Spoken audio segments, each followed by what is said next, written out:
ho farem en català perquè la majoria... I després potser en italià, sí, anirem fent una majoria. Intentarem, després d'aquests 2 dies tan interessants de visites i de l'explicació que hem tingut ara de la moneda del país, fer una mica de tancament d'aquesta jornada i ho farem coses que han passat, fent una mica de la rodona i parlant una mica de tot el que hem vivint aquests dies. Sabem que hi ha moltes preguntes que han quedat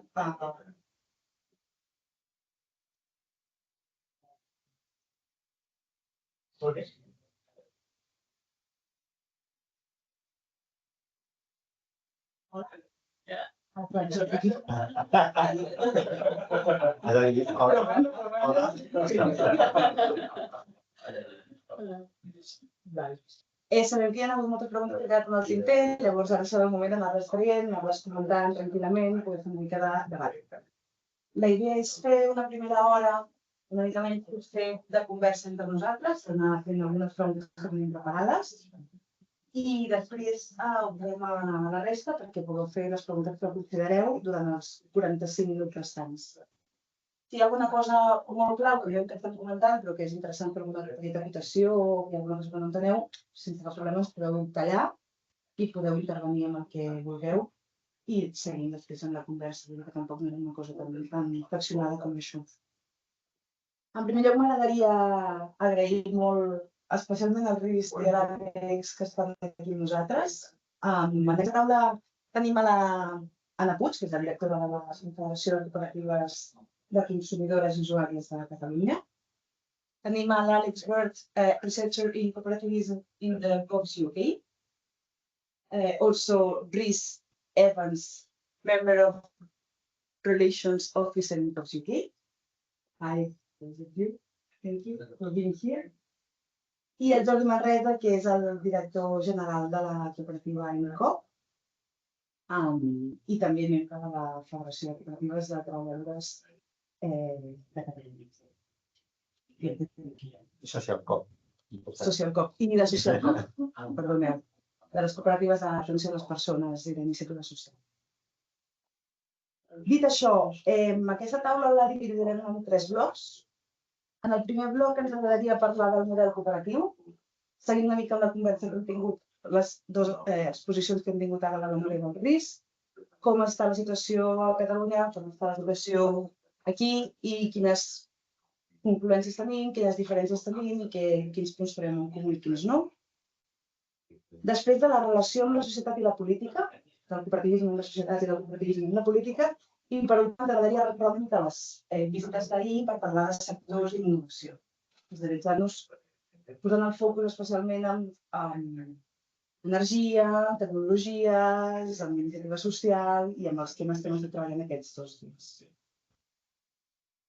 Dit això, m'agradaria començar amb fer que tant la Nora com el Rhys han parlat dels reptes que tenim en cadascun dels països des del cooperativisme en les regions, però sí que pensava que era interessant que entre totes poguéssim imaginar quins creiem que són aquells 2 principals categories que compartíssim entre Catalunya i...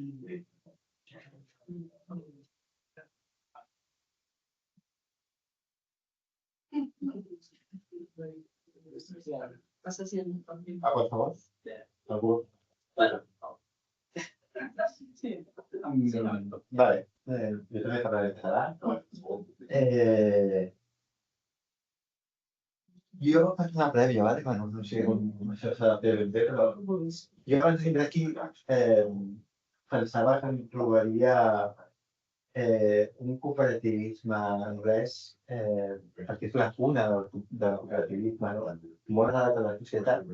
I sí que els valors que ens ha presentat abans el meu company són significativament més grans que a Catalunya, no? A nivell de volums. Però la sensació una mica era aquesta desprotecció una mica, no? I una mica de falta de contacte, no? En què el model cooperatiu sigui realment una alternativa que el públic en general valori a les dates que deia la Nora, no? que una mica em semblava, quan ho explicava, perquè a més són dades que venen del Congrés de Cultura Catalana, és una mica com quan es parla de l'ús de pasta dentífrica, no? Que teòricament se'n ven molta, que tothom es renta molt les dents, no? Quan les enquestes, però les dades no se'n ven tanta, no? I la gent no es renta tant. Vull dir que, ostres, és com curiós que un model com una alternativa real, no? Sempre parlem d'alternatives i de monstres i de transformació, i com a alternativa real que ja està funcionant, no acaba de trobar l'encaix més massiu a la societat. Per mi aquest és un dels grans reptes que una mica escoltant-vos, avui, amb una visió una mica més optimista, ahir el PES4 va ser una mica més pessimista, no? El volum que hi havia de cooperatives de treball, no? Des de luego, el consum aquí a Anglaterra està molt més poc que segurament s'hauria de moderar, no sé, però que a Catalunya. Però aquesta connexió amb la societat, no? Com a alternativa real, ja que funciona i factible, per mi és un dels grans reptes, perquè a més, el motor de que tot ho has de vagi caient per fer el propi pes, no? El finançament, I després, jo ja fa molt temps que penso que estem moltes cooperatives i és una mica una visió una mica, no sé si el pare de la mare, no? Ja que diuen, no sé si és bo o dolent, però que ser moltes i molt diverses i molt petites i ens perjudica que la fusió de cooperatives, la unificació d'esforços a tots els nivells, i també crec que és un gran repte, no? Jo sempre recordo una conversa que vaig tindre així fora del Congrés Català, que vam fer l'any passat o l'altre, no recordo, el 2023, amb una persona de Mondragón, que és una cooperativa del País Basc molt gran, no? Que va vindre i estàvem allà parlant. I va dir, jo fa 20 anys vaig vindre a Catalunya i vaig veure que éreu 3.000 cooperatives, no? I ara, després de 20 anys, quan torni, si sou encara 3.000 cooperatives, és que no hauríeu de ser menys, més fortes i més unides i més grans.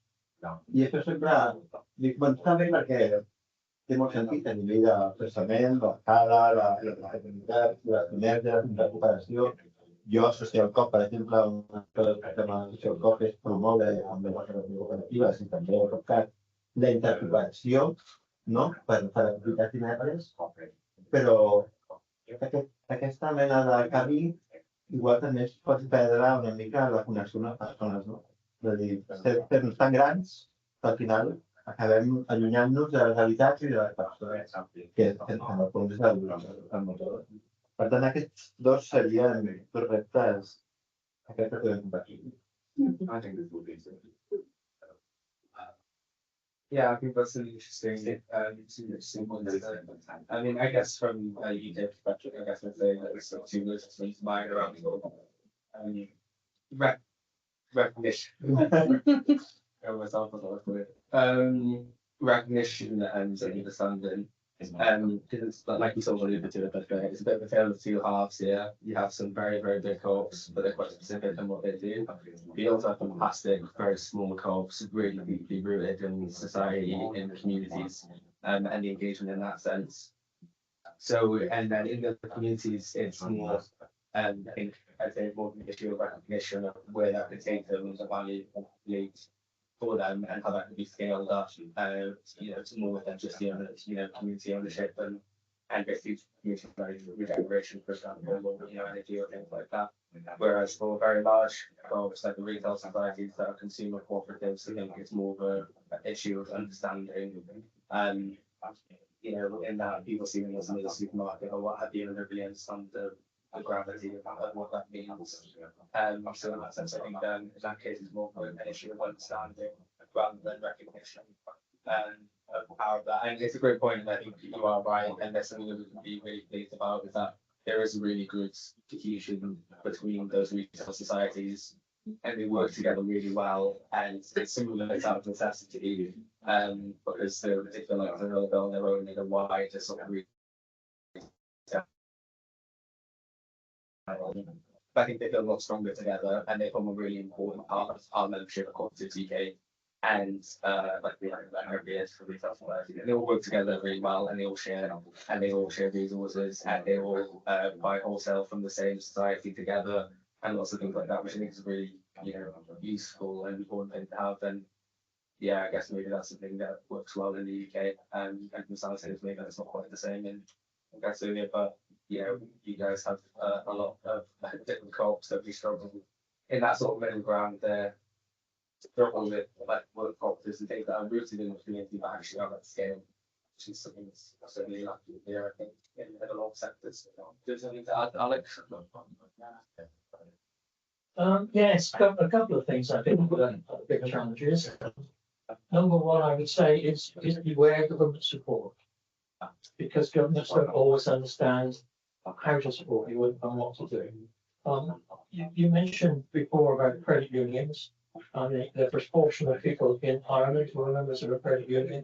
The credit unions are unlike some of the other cooperative banks in Europe. They are consumer banks. They are owned by the member that saves. Now the percentage there is very, very, very much higher in Ireland than it is in Britain. And I remember going over there in 1997 and talking to people on credit unions, because I was working to develop credit unions in the time. And I asked them, how much support have you got from the government? And they said, no, we've never, ever had any support. And in Wales, we've had an enormous amount of support. But the difficulty is, A, the support is directed in the wrong direction. We're going detailed program grants, so that some of the basics that they'd operated on before, they had to give up. They always set up with their way that wouldn't lend to anybody until they'd saved for 6 months. So you've got a relationship with them, they became a proper member, properly brought in. They had to change that when the government grant said, here's a lot of money, and I can give you away as instant loan. And the second thing they had was regulation, which held them back dramatically. The definition that they imposed on themselves on the Federation in Ireland of a common bond, it's the area that cover where people feel they're part of the community and have a relationship with a credit union, was 25 kilometres from the road. And the regulator in the UK decided that it was about 2,000 people at the very most, so that we were trying to register a credit union in one particular tiny area of the city, and they said, so a complete lack of understanding of what was needed to scale that sense of economies of scale wasn't there. So the support can be really quite destructive, even though they want to help it, they don't always understand how to. And the second thing that we've got, particularly in worker co-ops, is a big problem with money, because we don't have it. There is no cooperative equivalent to venture capital. But capital will come in and take big risks and get big profits. We don't have that. And the way that we operate our finances, particularly in society legislation, which is what we have in the UK, or in the big cooperatives, is we have fixed price shares. They can't value shares. So if as a member, when you join, you put in it's £1 for the normal societies, but if you're a younger society, you're trying to raise your money. £100, you put £1,000. 40 years later, when you retire, you get the same amount back. You get no growth. All of the growth has gone into common ownership. Now, in some ways, that's good because that maintains the structure going forward. It also means that people are effectively modern themselves. So we don't have any opportunity to make a profit investing in a part of society. So how do we do? Well, in modern law, they operate on the basis of interloans between the member co-ops. So that when you form a new cooperative in Montreal, within that structure, it'll probably be 90% not a worker co-op, because all of the other co-ops will have invested and some money will come in from the bank. And then there'll be an exit plan, so that perhaps 10 or 15 years later, it will be 100% worthwhile. So they're trying to replicate the effect of venture capital. Capital that will come in, take risks, help you get set up, and able to move on. So we need to do something similar. Molt interessant. Jo no sé si aportaré coses noves o afegeixo reflexions, perquè realment jo crec que l'anàlisi que feu sobre aquesta divisió que hi ha dintre del moviment cooperatiu a Catalunya és realment així. No? Sí que és veritat que la diferència entre les petites, les grans, aquesta percepció de que si em faig gran perdo l'essència del que és el moviment cooperatiu. Clar, nosaltres tenim exemples i en el clar, jo parlo del que hi ha a casa, a la Federació de Consum, i és que hi ha molts debats que s'han superat, perquè s'ha pogut demostrar que una cooperativa de 86.000 sòcies pot seguir mantenint una estructura democràtica i participativa dels cooperatius. I és tant o més local que altres projectes que neixin locals. És a dir, tant o no, aquesta estructura de país i d'estat. L'exemple el tenim amb Som Energia, que hi ha algunes ja sabia que estava parlant d'això, que estan a tot l'estat espanyol i han creat un sistema de grups territorials locals que són els que dinamitzen a nivell local la participació de totes les sòcies consumidores. Les assemblees les fan en format telemàtic, híbrid, i per tant tu estàs en una assemblea en el lloc físic, però a la vegada veus totes les delegacions territorials connectades i al mateix moment et connecten amb Euskadi, amb Eivissa, amb Múrcia. És a dir, han trobat sistemes perquè es creuen el model cooperatiu. I de vegades ens fa molta por com afrontar aquest repte, però ja tenim exemples que això funciona.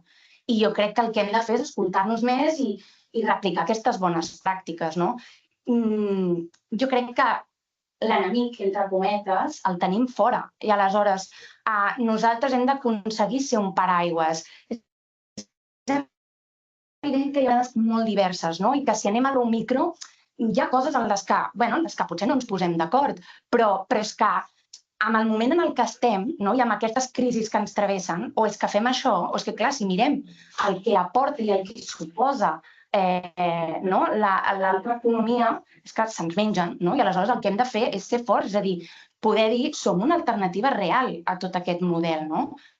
Abans justament ho estava parlant amb el Jordi, i fa referència a aquest model dels supermercats. Sí, nosaltres tenim el model de la mercantil, supermercats que conviuen amb els supermercats cooperatives. I la gent que va consumir a la supermercat cooperativa no és conscient, potser, que està en una cooperativa, però la pregunta és què és millor?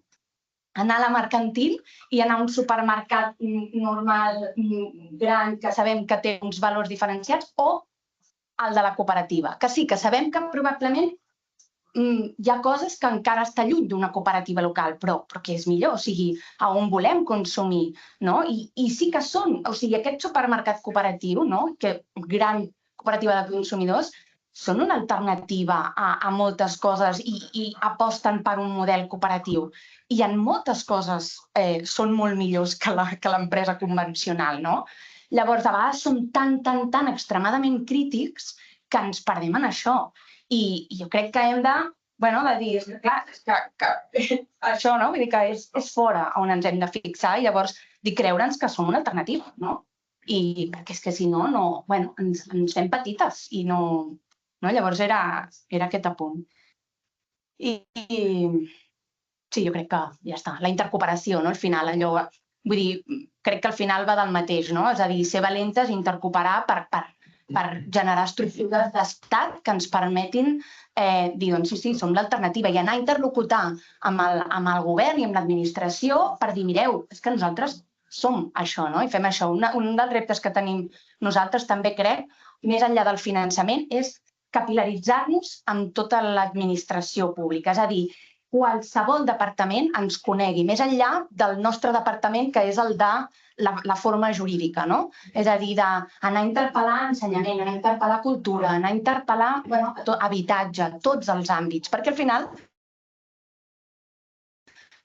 a Catalunya el cooperativisme tenim molts sectors, no recordo quants hi ha en total, però només a la nostra federació tenim 24 sectors. La de treball, no sé quants en tenim, però clar, i si sumem habitatge i despeses dintre d'aquí o les agràries, clar, és que realment donem molta resposta a les necessitats que tenim com a moviment i com a població. Llavors, ja està. Gràcies, Anna. De fet, apuntaves amb els reptes que han anat sortint al llarg d'aquests dies, que és com fem créixer, com fem escalar un moviment cooperatiu, les petites cooperatives, com augmenten de mida, mantenint l'esperit cooperatiu, com les cooperatives poden mantenir l'esperit. Parlava de som energia, a mi m'interessaria saber si al Regne Unit hi ha exemples també de grans cooperatives que han sabut mantenir el valor cooperatiu de participació i democràcia interna, tot i haver crescut molt en mida i ser considerades grans cooperatives en aquests moments. D'acord.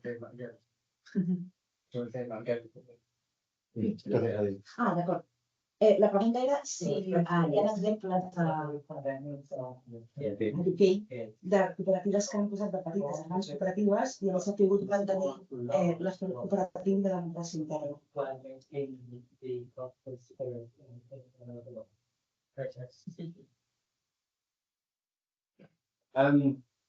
Yeah, I mean, I think I can say something that's sort of related to what you mentioned as well before, and then sort of tying into this question as well.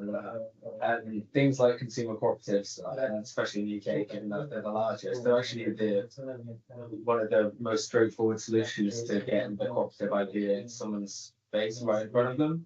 Like the cooperative group, the largest retail society in the UK, they spend quite a lot of money and time recently over the past year creating huge ad campaigns and lots of outreach efforts to try and get that message out there that there are just other supermarkets and there is that member ownership aspect and that democratic element and that they're a cooperative. And so that's a really easy way to get that, in someone's, right in front of them. And get them understanding that, the issue there, like I mentioned earlier, I think it's more understanding at that scale. But when you're talking about smaller co-ops, and especially in communities, I think you make an interesting point before about a lot of the capital that exists in those sort of cooperatives and community co-ops is sort of almost recycled. So it's from the same people in that same community who are putting money into the thing, but then basically it's effectively recycled capital in a sense. Which, while that can then scale and then there can be some return on it, you can never scale that big. And it's in those organisations that when they do end up scaling big, then they start to lose some of that sort of direct member governance. You know what I mean? So it's become a little bit more detached. I think one of the ways that people relate a lot, in my experience, to cooperative best, and I think that's probably true in a lot of countries, is through things like worker and housing co-ops and things like where you can really feel the direct benefit because you live in it or you work in it. And I think that rather than somebody who might shop or in retail or something like that. But those things are the things most difficult to scale up. And I think it's a responsibility of us as well, for example, make sure that when those organisations do get opportunities to grow, that they maintain their governance, that they maintain their cooperativism, and things like that. So I think we do so much training and governance and all that. That's what I spend my days doing. So I'm trying to tell people to do things better as much as they can.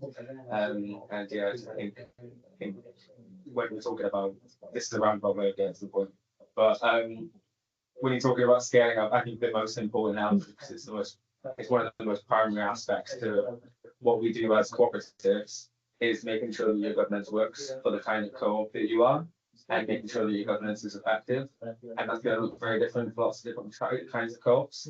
Not all the co-ops are the same. And yeah, if you speak to the right people and get the right support from those people, because your co-op needs to be able to govern itself as a cooperative. Sometimes we forget the business aspect. The co-op is still a business, and it can work as a business. But as a primary aspect of it, you need to have your governance sorted out, and it needs to be scalable. Your governance for you to remain and be effective as a co-op. I think that's probably the main one. That's important to keep in mind.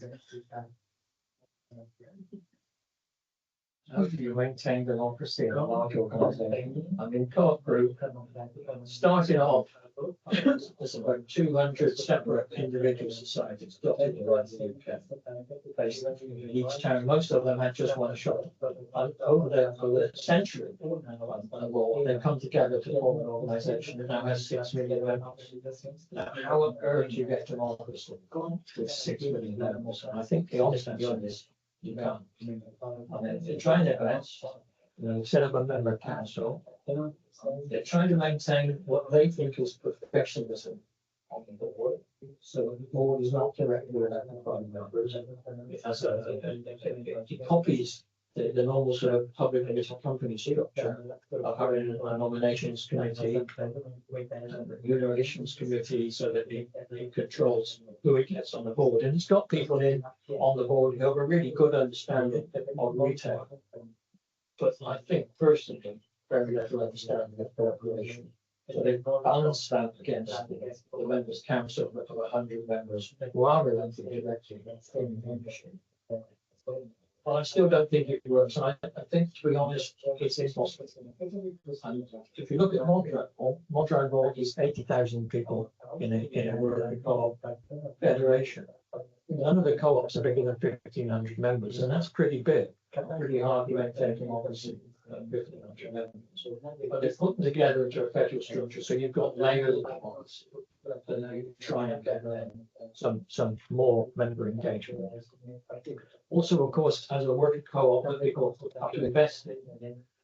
Member engagement is very strong when we've got 50,000 euros invested in the organisation. You don't get distracted from that. You concentrate on that very strongly. Whereas I've found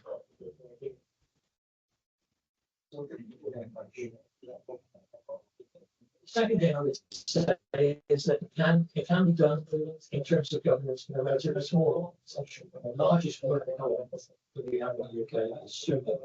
Super is a specialist in halters, which is a good place to start. They started 30, 40 years ago when it was very, very profitable. And it is still reasonably profitable. It's more profitable than general groceries. So that you've got a little bit of relaxation in there. You've got the chance to get properly engaged in meetings and so on. So they've got 300 people. They're all paid exactly the same time. They have a system of job transfer. If you want to change jobs, you can do so. So if you're fed up with stacking shelves, then you start driving a lorry, and then have you trained to drive a lorry. So you've got staff that are in there. You've got buyers who will be going all around Europe, meeting other people, a couple of them. You've got a lot of lorry drivers who are only in the office for 10 minutes in the morning and then they're gone. So with that diversity, they have still managed to maintain that as a principle. No computer work. There are strains in it, but it is still managing to keep going. So I think limiting the size, 1,500 is plenty big enough for me. And doing that through the federations and getting that democratic structure.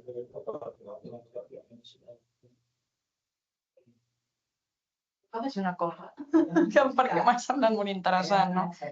Que el tema que comentaves sobre la vinculació, no? Que quan només tens invertida, no? Una lliure, no? En el nostre cas, 5 euros, no? En una cooperativa, la vinculació que tu tens i la participació, clar, no? I en canvi en una cooperativa de treball és evident, o sigui, és que t'hi va el salari a final de mes, no? Al final. I és un dels reptes que ens passa a les cooperatives de consumidores, no? Que la gent tampoc pot participar de tot, i perquè al final, com que les esferes de consum són tan àmplies i abarquen tants sectors, tu, si la teva opció és participar de totes les cooperatives de consum, és que no, o sigui, no, és impossible, no? Llavors, una de les coses que les nostres cooperatives diuen és això, no? Com abordem la qüestió del temps de dedicació, no? Que en el cas de les cooperatives més grans és més fàcil perquè al final algú o altre trobes que es vulgui implicar i que vulgui entrar al Consell Rector i això, no? Però en el cas de les cooperatives que són molt locals, molt petites, i nosaltres estem parlant que potser tenim de com el producte de consum agroecològic de només 30 unitats familiars. Llavors, la càrrega que tenen de feina és molt gran i estan, que a nivell de participació ho pateixen molt, no? Però, en canvi, la cooperativa més que tenim en l'àmbit agroecològic, doncs que té 900 unitats familiars, que ja poden tenir treballadores, i quan poses el factor treballadores i sòcies de treball, la càrrega millora moltíssim, no? Perquè ja ho professionalitzes, a més hi ha un equip de treball que s'ho creu, que ho tira endavant, i també ens trobem com en aquesta conjuntura i en aquesta situació de la diferència entre la participació de les petites i les grans. Però que per nosaltres és un repte molt, molt gran i que actualment, en el món on vivim, que tot se centra molt en la cura, l'hem posat molt en tenir temps per nosaltres mateixes, no? Però, en canvi, tenir temps per potser dedicar a anar a comprar al mercat o allò típic de doncs fem el dia d'anar a fer la compra i te'n vas a 30.000 llocs. O canvio a les telecomunicacions i em cooperativa de telecomunicacions a consumidores, però clar, potser en una setmana no ho tindré. Vull dir que potser trigo una setmana que m'instal·lin tot el sistema. Clar, són coses que de vegades són lentes. I com que estem educades ara mateix en un sistema on tot ho volem ràpid, a l'instant, t'ho portem tot a casa, tu no dediquis cap moment a anar a comprar, no, perquè tu dedica't a tu, no? Allò, a fer ioga, a fer no sé què, no. Llavors, clar, va en contra del discurs de cuidar-me també, o sigui, anar a comprar al mercat o a un lloc i a un altre, on potser el procés de compra serà més lent, també forma part de cuidar-me, no? Llavors, clar, juguem amb un discurs que ens va molt a la contra i hem de... I això, com a mínim, és un repte que ens trobem molt important a casa nostra, no?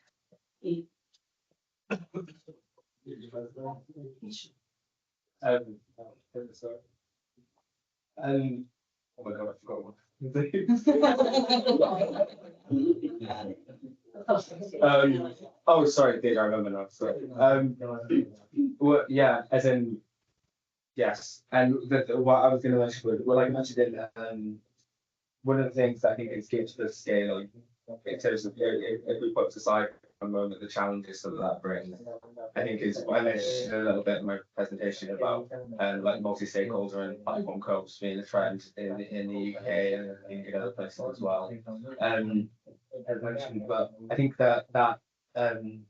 that's a good way of bringing scale, because while there's a lot of memberships in the UK to co-ops, a lot of them are, predominantly by there's 60.6 million memberships and 6 million of them are to one co-op.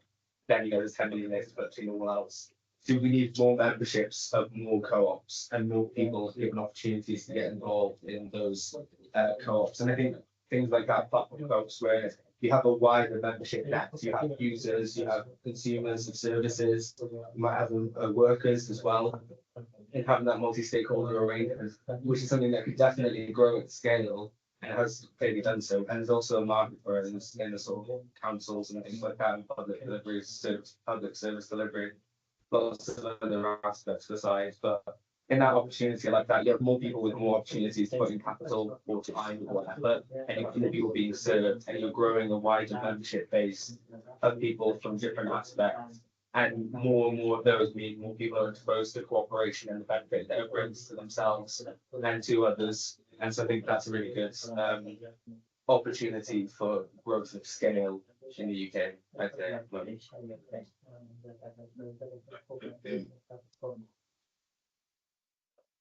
Jo ara, escoltant-vos, pensava que només creix en els reptes i ara, escoltant-vos, la catalana, o sigui, ser cooperativista a vegades és incòmode, no? Perquè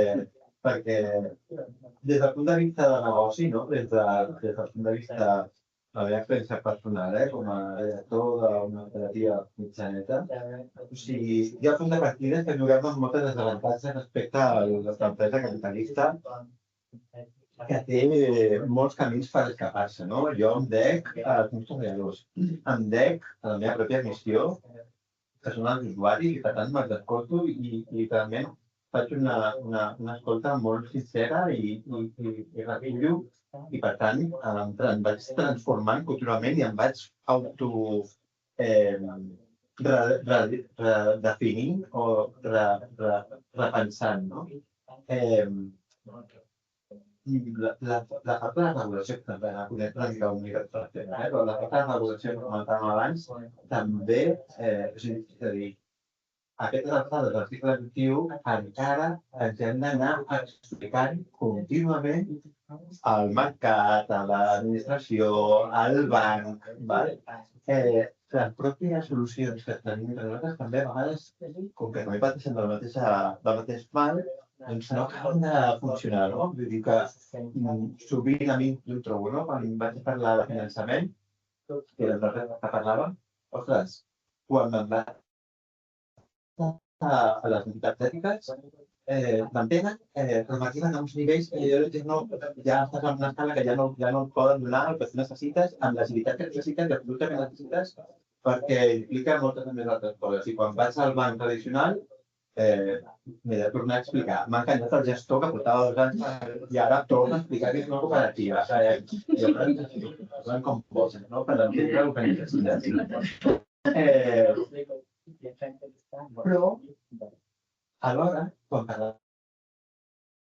parlàvem del creixement i de tota aquesta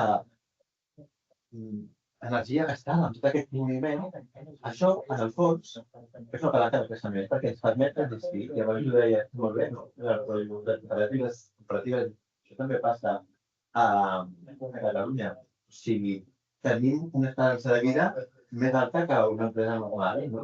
Que passa que hi ha empreses normals que tenen una esperança de vida molt gran, que han aconseguit aquesta capil·laritat a tots nivells, o sigui, ens han convençut a nivell de consumidors sovint amb missatges fraudulents i mentides i màrqueting pur, i han teixit les aliances a través del lobby i dels engranatges de l'economia capitalista, no? I es perpetuen allà. I nosaltres estem resilients. I una cosa que també volia comentar, que em feia molta gràcia, és que el món cooperatiu molt sovint neix de la desgràcia. Parlàvem també abans amb vosaltres moltes cooperatives històriques, és a dir, quan algú ja està acabadíssim, ha sortit fatal, el món capitalista ja ho deixa, ja no podem escriure res, sortim nosaltres i diem, capitalitzem-ho, muntem d'una altra manera i a veure què podem fer. Per tant, és també un motor de creixement, aquesta fortalesa. Però alhora, també, aprofitem d'unes experiències com són energia, per dir, és possible, és molt més lent, és veritat, que no sé com igual el model de creixement hauria de ser més limitat, perquè la democràcia interna sigui molt més real, no? Però si ho fem bé, trigarem més temps, però arribarem a millor. Molt d'acord, Amb el tema que deies del cooperativisme de plataforma, i aquí tenim un repte amb majúscules perquè falta molt finançament. Hi ha iniciatives que ho intenten, i estan creixent ara a Catalunya iniciatives des de les agràries, des de també les agroecològiques o algunes de treball, que intenten a través del cooperativisme de plataforma donar resposta i intentar ser una alternativa i oferir com comoditat i rapidesa o facilitar aquestes coses, però costa molt engegar-ho perquè falta una aposta política clara de dir anem a posar, perquè a més la inversió que s'ha de fer és molt costosa, o sigui, desenvolupar tots aquests programes, una plataforma en la que puguis comprar, vull dir que i costa moltíssim. És a dir, en tenim 3 o 4 ara mateix a Catalunya i ens falta o anar a convèncer que això pot tirar o finançament propi privat, que al final, clar, les grans empreses no tenen por i s'hi posen, però a nosaltres això és com un fre que tenim i estem d'acord que al final ens facilitaria que un cop ens ho creiem de debò, que ens pot ajudar i facilitar, podrem abarcar diversificar probablement i arribar a un sector que ara mateix no arribem de la població. Parlem molt de creixement cooperatiu, és molt interessant i és un debat que surt molt sovint dintre de les nostres cases. És veritat que no per fet de parlar de creixement cooperatiu desvaloritzem les petites cooperatives i les grans cooperatives. No tothom vol créixer, sí que hem de tenir estructures que puguin créixer i que les puguem contribuir en aquest procés. Això és una idea que hauria de ser ben clar. De fet, com a CoopCat ens agrada dir que el cooperativisme català s'assembla bastant a l'estructura de l'empresa catalana. La majoria de cooperatives són petites cooperatives, i en algunes grans cooperatives, també en algunes grans empreses dins de Catalunya, moltes d'elles són industrials, moltes d'elles són agràries, i llavors som bastant mirall de com està la situació en l'empresariat català dintre del moviment cooperatiu, i això és una cosa que pensem que és una fortalesa gran del cooperativisme català. I després, perdó. No, que crec que depèn molt del sector, en realitat, no? Que hi ha sectors que és més fàcil poder ser petit i bé, no? I d'altres que potser et demanen més estructura, no? Després, recuperant una mica una idea que ha anat sortint també en aquesta taula d'aquests dies, no? L'Àlex apuntava la idea de la inversió, el fet de l'autofinançament de les cooperatives, no només des de fons governamentals, que van molt bé, però sobretot com ens autofinancem i com generem economia dintre de la pròpia cooperativa. Jo crec que aquest tema l'hem passant per alt i potser seguirem passant per alt. Un tema important per parlar d'això, llavors potser emplaçaria a treballar en un altre moment perquè és molt interessant. Però crec que hi ha moltes coses que el dret català, la llei de cooperatives catalana pot aportar al Regne Unit per incorporar. Nosaltres hem d'aprendre molt del sistema d'inversions i d'inversors que està treballant jo, que està tenint molt poc explorat. I per últim, i ja us passo la pregunta, recordo un altre dels reptes que han anat sortint, que és el del suport governamental. Llavors, sí que m'agradaria preguntar-vos, especialment a l'Anna i al Jordi, que esteu disfrutant de la realitat catalana, quines són aquelles mesures que el govern ha fet que han sigut més útils al desenvolupament de la pròpia cooperativa, des del punt de vista de les cooperatives? Com creieu que és més útil que el govern ajudi en el teixit cooperatiu del país? I en el vostre cas, com penseu que seria útil que comencés o que s'enfortís aquest model de tot el món? Això potser també ho sabria dir des de CoopCat. Jo diria que, però no fas una prèvia, perquè m'ha quedat no sé per dir, que la llei catalana està regulant ara el fet que les cooperatives puguin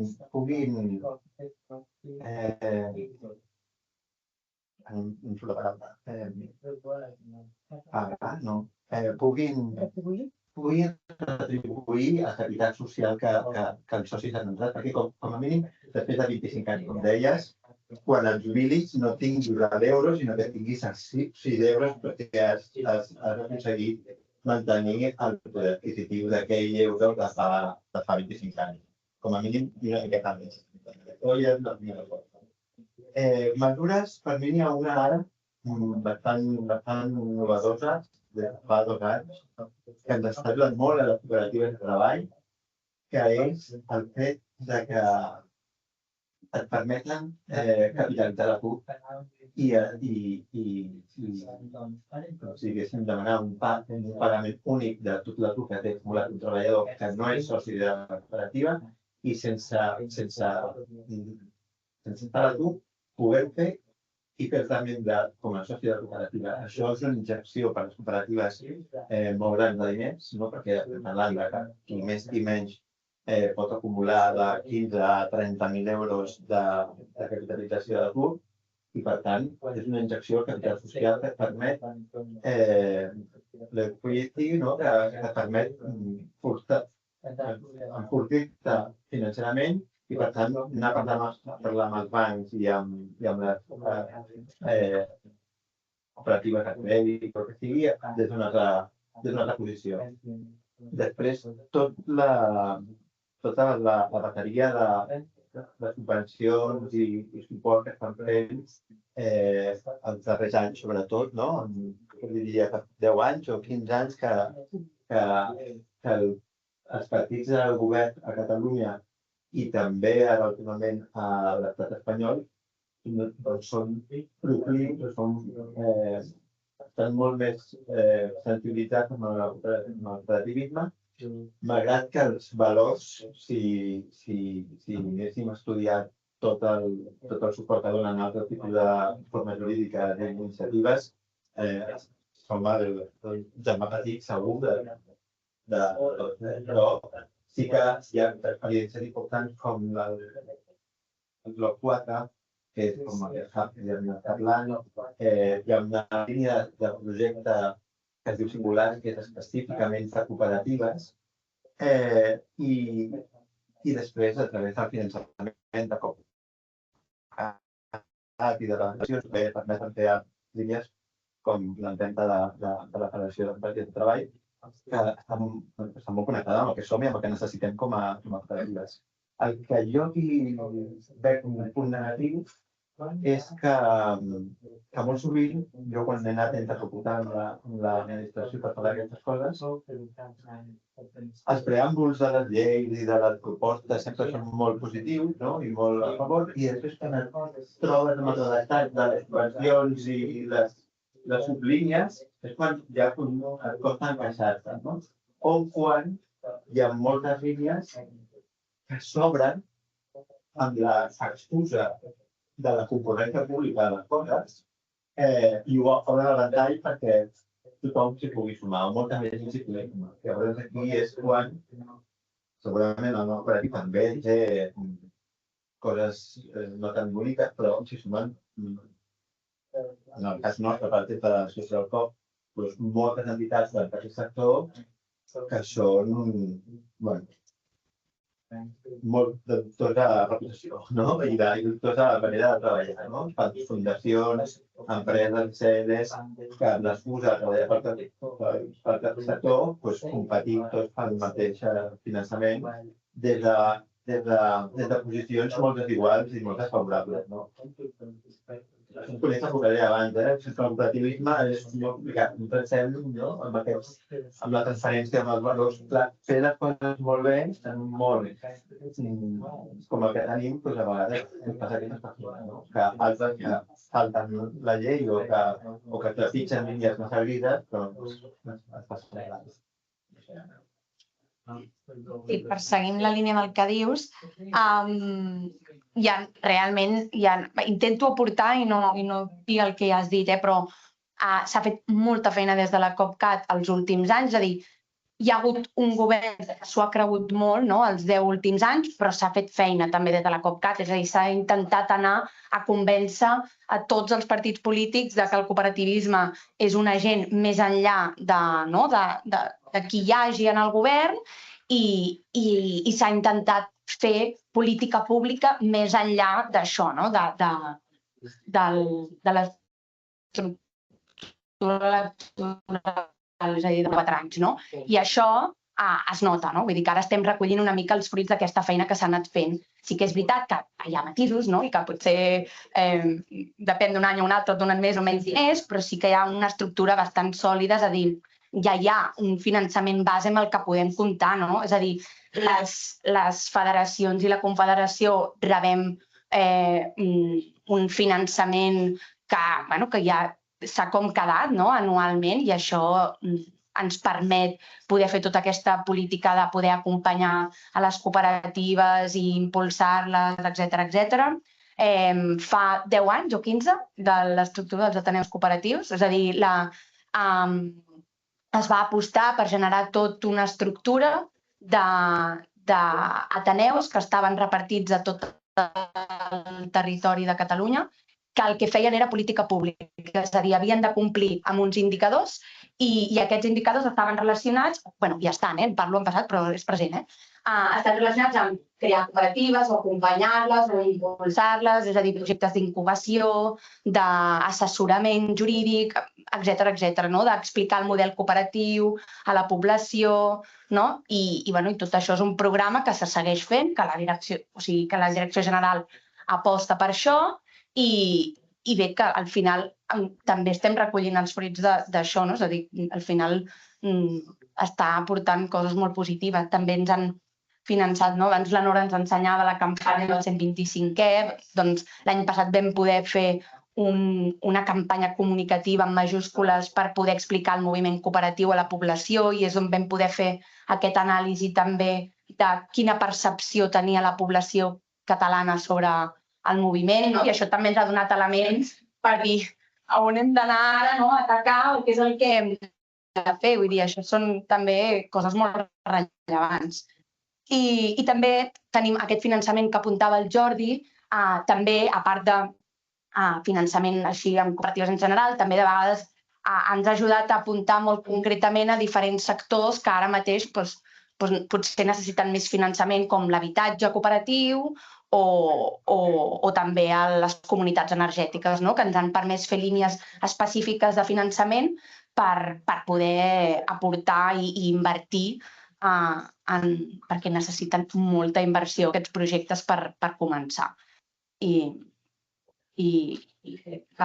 també ara parlar també més a nivell d'economia social i solidària, i a nivell també com estatal, que ara s'ha fet el Hub A7 o s'està com començant a fer al País Basc, i el govern també ha aportat diners, igual que hi participem d'alguna manera, que no sabem encara el què, però bueno, la idea és també poder extreure coses i que vagin cap al moviment cooperatiu i aportin alguna cosa, i en això estem treballant.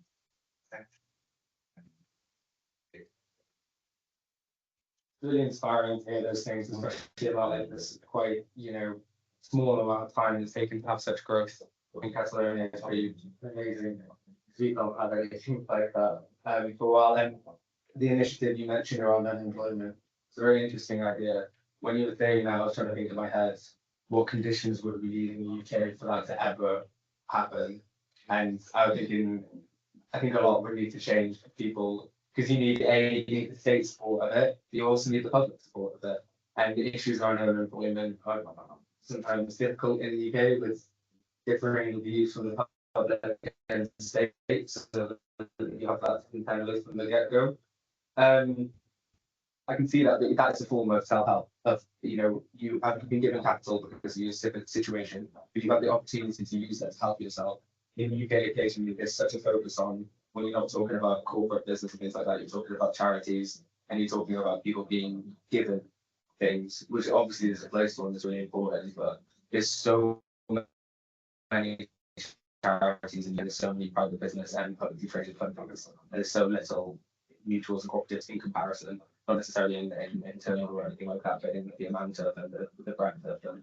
And it should be a really important part of the economy. And while I think and it's, to mention around the sort of state support element of that, while I agree, Alex, that it's definitely something to be wary of government support, we're unfortunately in the UK, we come from a slightly different position at the moment where we're crawling for a seat. We're clasping, or whatever the word is. We need a seat at the table, and we need to be taken seriously, and we need to be given the right support at the very basic, at a legislative level. So in law, things need to be set out more better. There's such a thing as a charity in law. There's not such a thing as a cooperative or a mutual in law.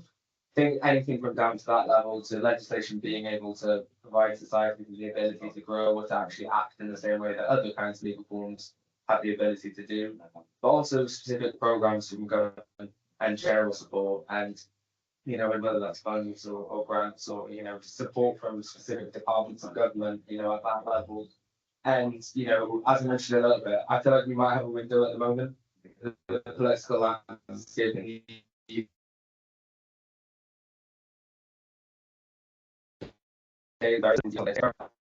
a lot that could change in the next 5 years. When you have a government that's the most supportive we've had for an incredibly long time, and especially after lots of changes in the sort of 2010 UK landscape and things like that, we really need to take advantage of it, and we're doing everything we can to make sure that changes are put in place during that 5-year time frame. We don't have the luxury to be thinking, well, let's try and do this in 10 years, because we have to try and do stuff in 5 years. We can't do everything, we have to do as much as we can.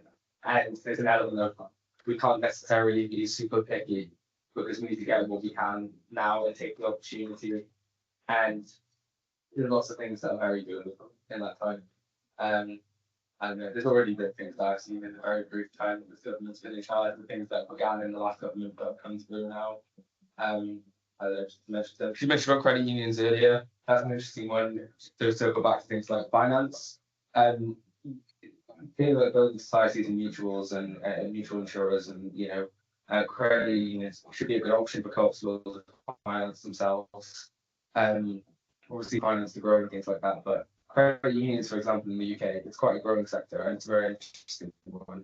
They're not allowed to pay directors. You have to be a volunteer director of a credit union, which is actually quite a high risk role.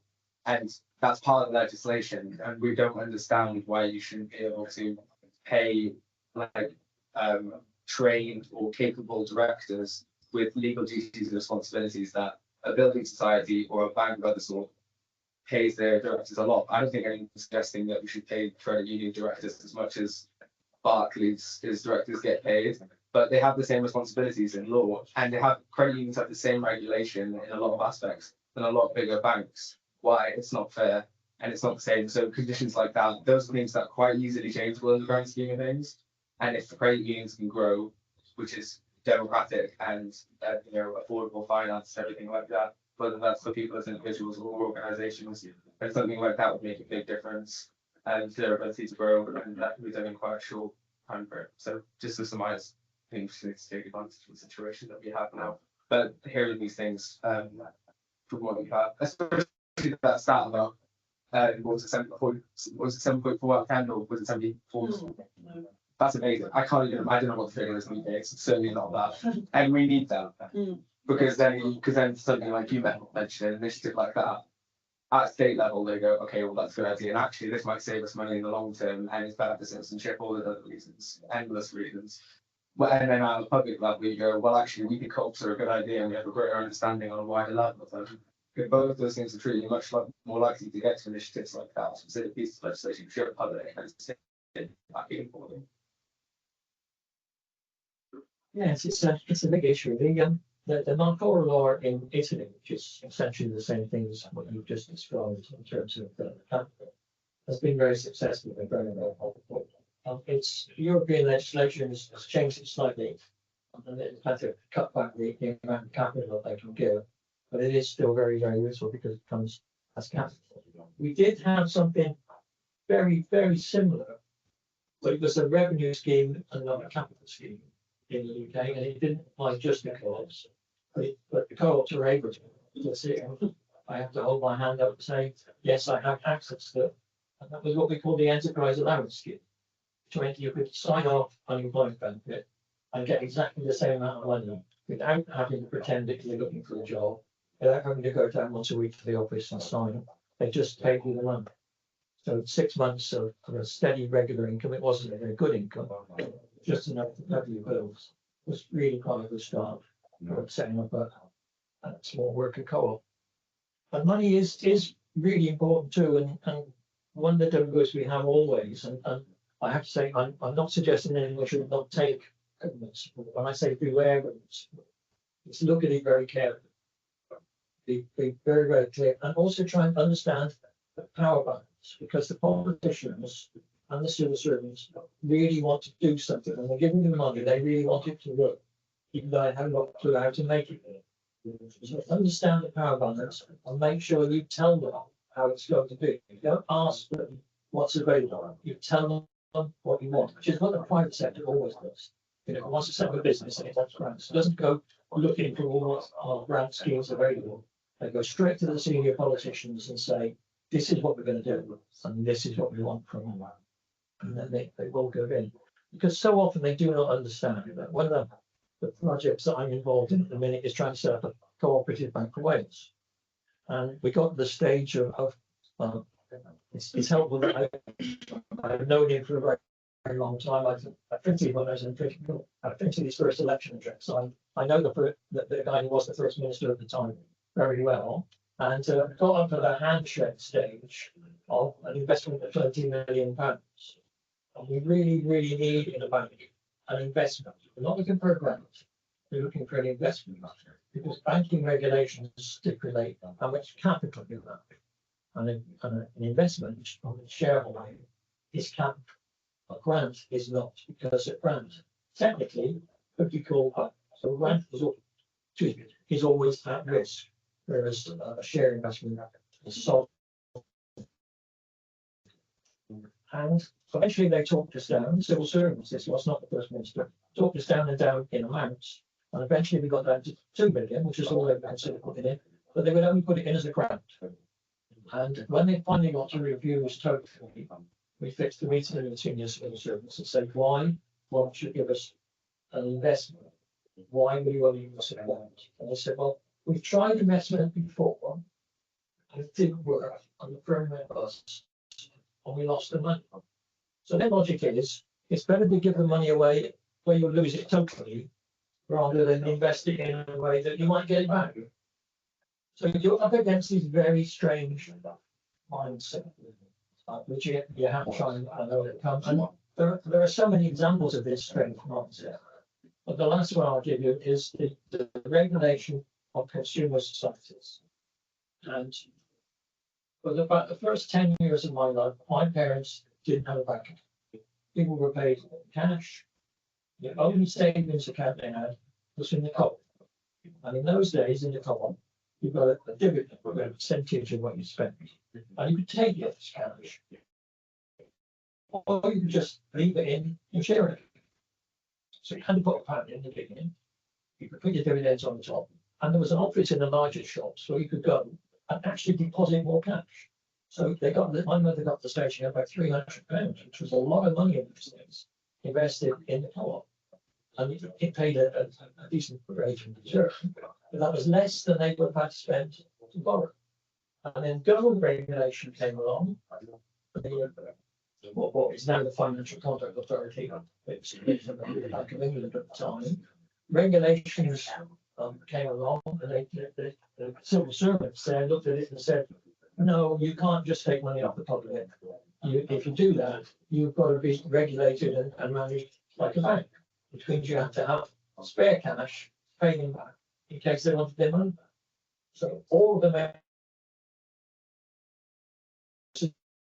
So I'm afraid I've lost the letter. I obviously did keep checking because after me as well, I had investment, not very much.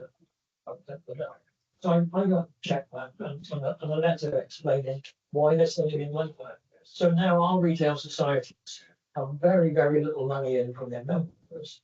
It's all borrowed on the commercial market because a civil servant somewhere decided to change it.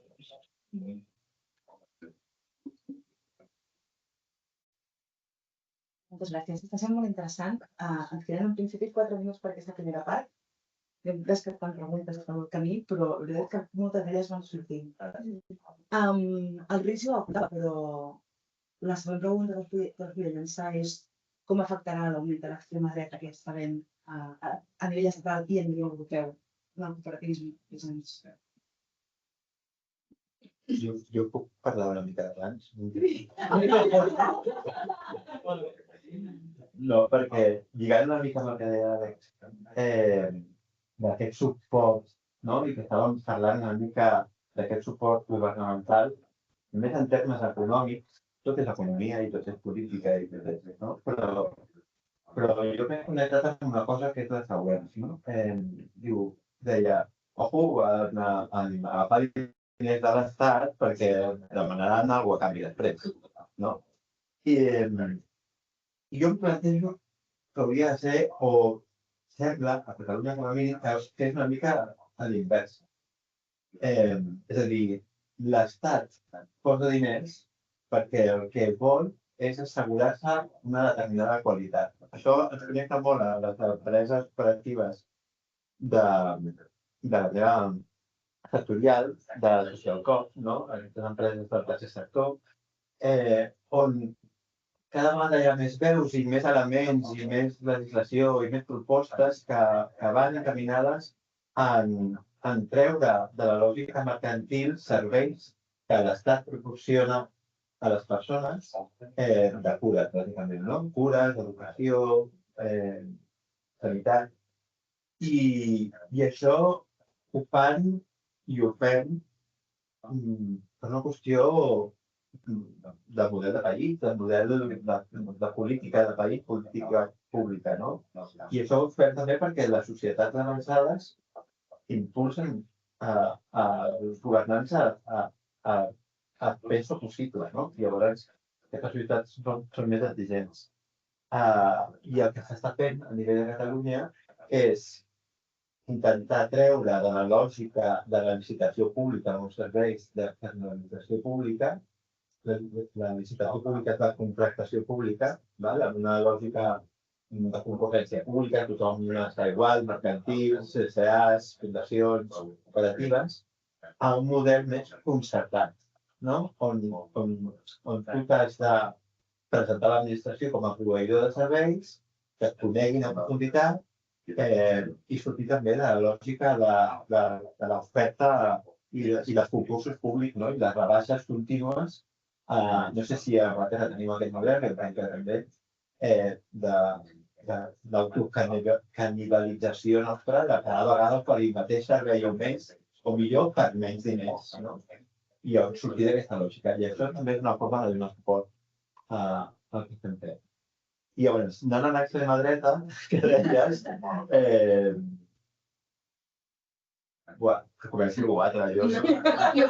Sí. Amb el tema d'abans, també. No vull empatar, Helena, encara. No, amb el tema de no dependre d'aquest finançament, que jo crec que un dels reptes a casa nostra també ha sigut això, que no depengui la sostenibilitat de la cooperativa a algun finançament, que ens hem confós en algunes situacions. I per això també crec que s'estan generant dintre del moviment cooperatiu, tenim eines de finançament molt potents, és a dir, la Federació de Treball, per exemple, gràcies als fons que havien arribat a treure d'una cooperativa que es va haver, diguem, doncs tenen una eina de finançament molt potent, que és Fundació Seira, i que financia projectes cooperatius i això, no? Després també tenim altres exemples, però que crec que és molt important, i les agràries també crec que tenen les seccions de crèdit en les que també poden autofinançar els seus projectes, no? Llavors, hem de seguir avançant cap aquí per tenir eines fortes de sector per autofinançar-nos i no haver de confondre'ns això, no? És a dir, que si hi ha un finançament públic que sigui doncs per això, per poder fer un push a diferents sectors o coses més sectorials, potser, o d'algun moment o més puntuals, no? És a dir, això, ser més fortes com a sector. I el tema de l'extrema... No sé si voleu seguir parlant d'això o ja parlem de l'extrema dreta. No sé si... Extrema dreta. Què?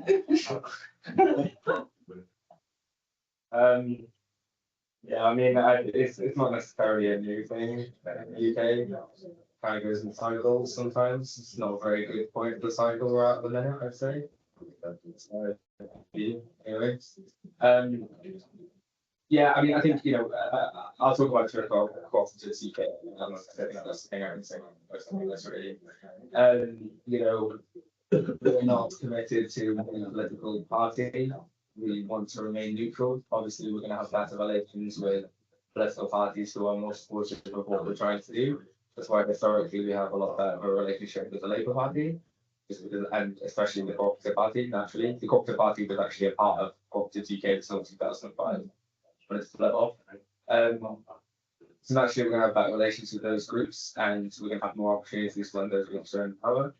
Our mission has always been to work with whoever is in government. And that was absolutely the case with the Conservatives when they were in government for last years. It was from talking to people who were in our policy team, it was a little bit like banging your head against the wall, but eventually you get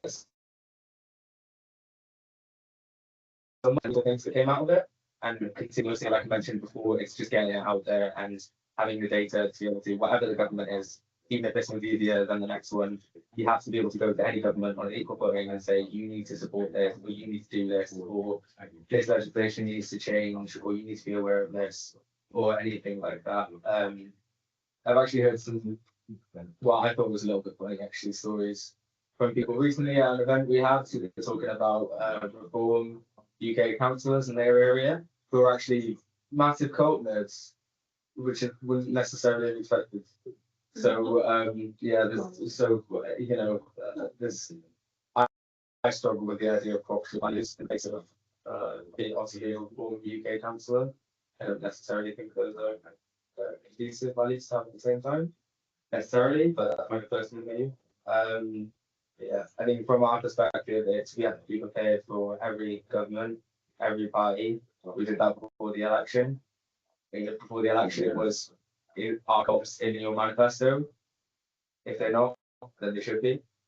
That's like when it is. It's in the Green Party's manifesto to an extent. There's folks that will be more in the Conservatives. So that's our position, and that's what we have to do. We have to work with others there. There's certain groups, as I mentioned, that we'd rather work with for various reasons. We have to be prepared for that. When we first started the back campaign in Wales, there were 5 parties in assemblies in Wales, called the Senate. And one of those was UKIP, which is the precursor to reform. And we had to decide what to do in terms of trying to build political support. So we decided we would lobby the 4 parties, and we would go very quietly with UKIP and not saying anything. So we lobbied the 4 parties, and we got statements of support from all 4. And then, completely out of the blue, UKIP issued a public statement of support to us, and we never spoke to them. So there can be surprises, and the important thing, I think, is to understand that you can sell cooperation differently. So in a lobby into the co-op, to the Conservatives, and I worked with the Conservatives when I was running a cross-party group for co-ops within Senate. Was to sell it as soft, cuddly cat. This is nice, it's friendly, it's very personal. And when you go to the part of the left parties, and it depends within the left party who you're talking to, how far left they are, because some are very centrist, some are really quite left. And you sell it as the revolution. So we're going to completely change it. And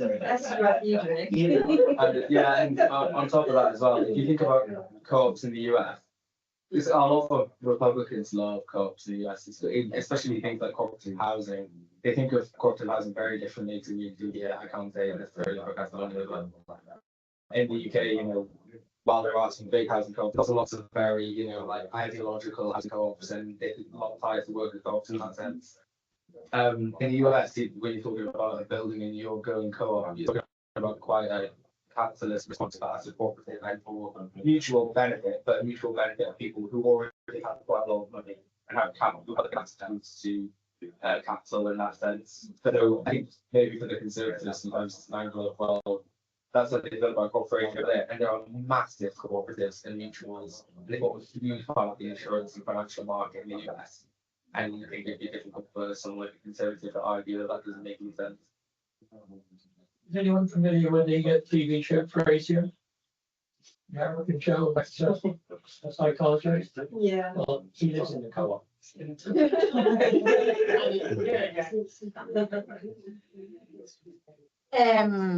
No, jo com a historiadora estic molt d'acord amb el Rhys, que és que realment és un...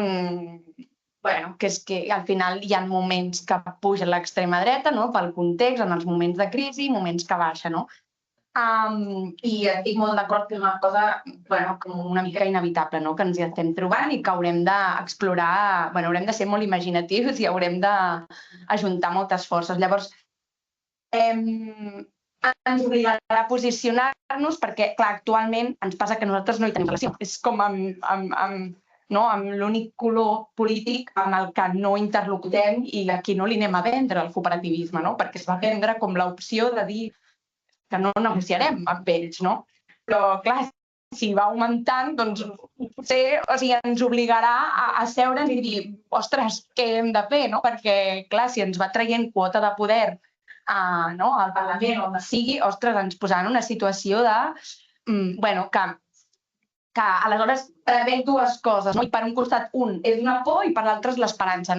Per un costat la por de dir que dintre del moviment cooperatiu no sapiguem trobar una solució en la que tots ens agradi i ens faci sentir còmodes, doncs com hem de gestionar-ho, però per l'altre costat tinc l'esperança que al final, si em baso en la història, que al final de moviments així d'extrema dreta doncs ressorgeix la força, no, de la societat civil organitzada i sorgeixen moviments molt més bonics. Llavors, prefereixo quedar-me en això perquè és l'única manera que tinc de mirar el futur i dir, bueno, va, doncs anem a veure què és el que passa, no?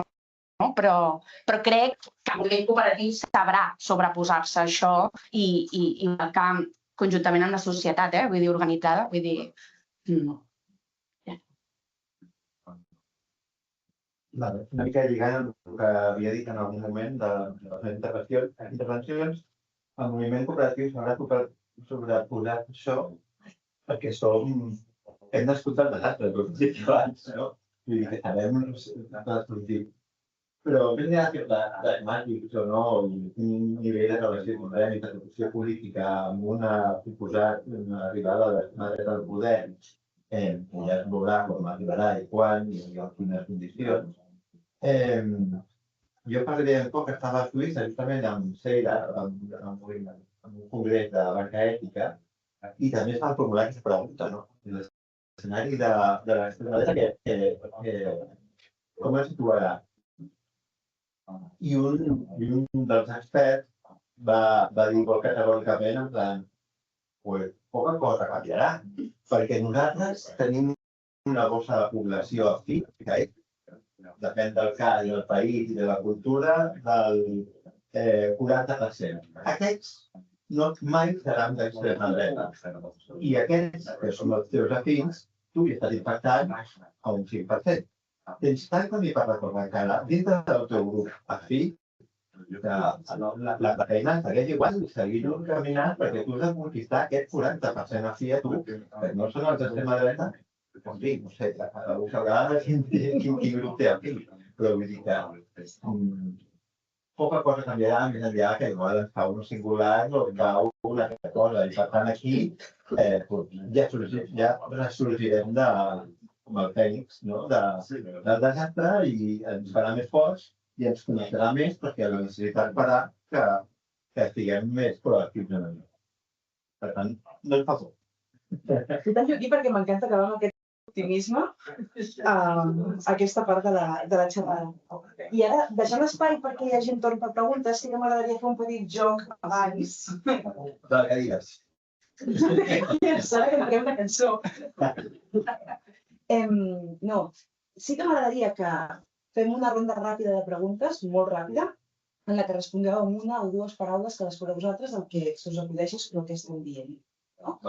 La primera pregunta són dues i són bastant fàcils, de fet les teniu ja apuntades, per tant no m'estic inventant res. La primera seria quin sector o quins dos sectors creieu que són els que hauríem de focalitzar-hi esforços segons la vostra perspectiva en aquest moment dintre del cooperativisme? En cadascú de l'àrea. Sector econòmic. Sector econòmic, sí. A Catalunya, pel drama que estem vivint, habitatge, dos paraules. Dos paraules.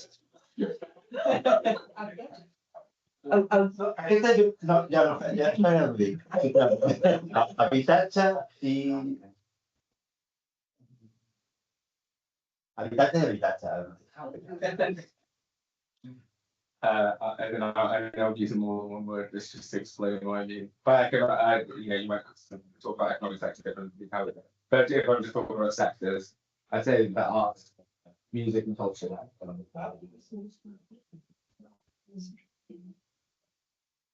I think I'd probably pick on taxis. Taxis has been one of the things I've written quite a lot about over the years. There's a reason why people get into an Uber. And that's because you can get off the plane in Egypt, go onto your Uber and you get a taxi. Why can't we do that in co-ops? We've got a number of taxi co-ops. We've got places where they can dominate. You asked for some big ones, isn't there? There are some big ones, yeah, but don't get Edinburgh. Oh, yeah. I mean, there are 3 taxi companies in Edinburgh. One of them's owned, I think, in the Far East, and the other 2 are working co-ops. And they've been going since, I think, before the First World War was won, and the second one came in the 1920s. They've been going a very long time. Obviously, they have an app, but of course, they have an app each. You can only book the one co-op taxis with their app and not the other one. And those apps, although if you look at it technically, they will probably be exactly the same in somewhere like Australia, where I've also been in this huge taxi co-ops.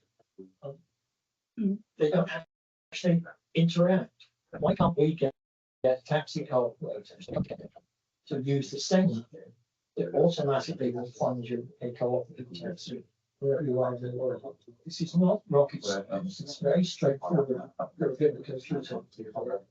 There's basically all of the work's being done. You just got to let it connect up. Yeah, one or two words, but question. I do. People got the Two words that really apply to me are verbal taxi dialogue. co-op.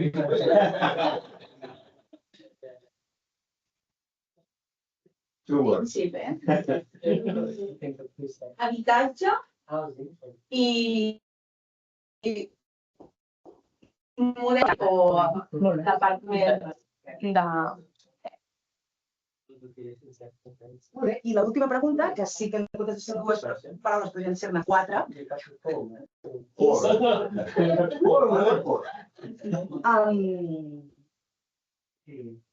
Si haguéssiu d'imaginar-vos el cooperativisme al 2035, com seria?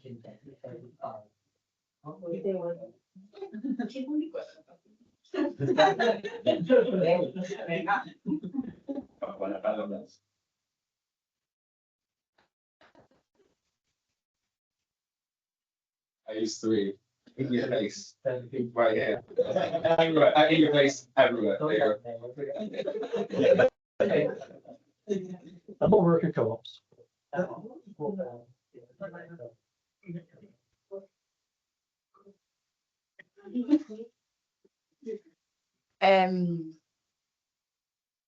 Més diversitat. Dues, dues,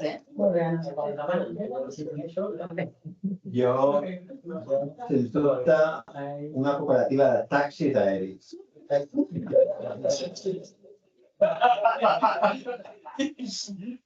Arribats a aquest punt, és el moment d'obrir les paraules. Aquí sigui del públic tingueu preguntes per fer en aquestes potències tan meravelloses que tenim aquí nosaltres amb nosaltres. La pregunta de quantes paraules ha de tenir.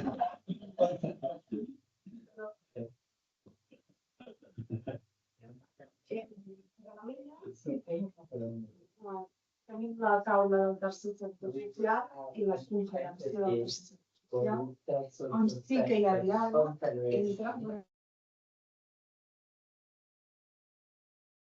entre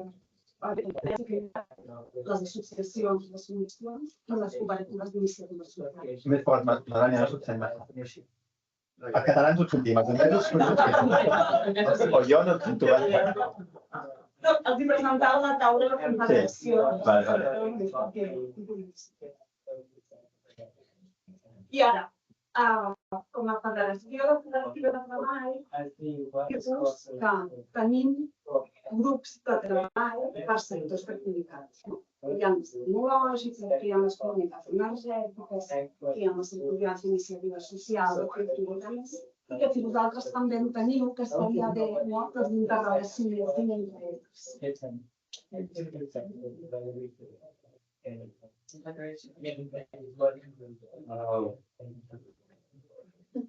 Networking. Yeah, well, I think it's a bit. I think it's a difficult one for us because we have to represent a very wide membership across all sectors, structures of co-op, forms of co-op, economic activity, businesses, across the whole thing. So I think for us in the structure, in the loose sort of structure that we have of bodies representing corporation, generally things like come down to those family bodies, the same sort of sense that you have the different federations of the So, for example, we have workers.coop, which is the federal body for worker co-ops. So you might be better speaking to them. Because they will. There you go. So yeah, I'm actually going up to Glasgow next week to their autumn assembly, which would be interesting. So, but yeah, so I think they might be the best people to speak with. And then again, it's like, yeah, because it would be last to us facilitating working groups for those areas, because it's not necessarily our position. It would be those federal bodies for those specific sectors. So, for example, CCH is on the Confederation of Cooperative Housing. They're fantastic. They're a great federal body, and they know so much, and they offer a lot to their members. So, anyone who's interested in housing federal bodies will have you. I suggest speaking to them because they're really cool as well. But yeah. We're very small. So I am also a member of Union Co-ops UK, which is based on the American model, trying to get the big trade unions to work with co-ops.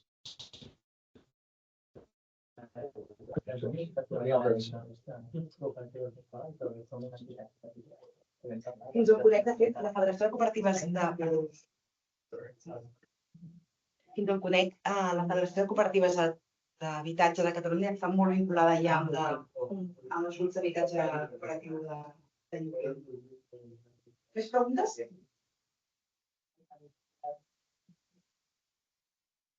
Jo volia preguntar, bueno, primer vull respondre a la pregunta que parlava era educatiu. Com a sector. Crec que és molt important la part de joves i nens, ja que infants, que seran el futur del cooperativisme i la veritat és que és una necessitat. Volia preguntar per la relació que teniu amb els sindicats. Jo entenc que hi ha una part històrica que ens perdem, que he entès que hi ha uns sindicats de crèdit que formen part del moviment cooperatiu a Gran Bretanya, però volia saber també si teniu relació amb el que són els sindicats més tradicionals de treballadors, i si formen part del moviment cooperatiu, no formen part, o quina relació teniu amb el món sindical. Perquè crec que a Catalunya és un dels temes que tenim pendents. Taula directa de negoci amb els sindicats.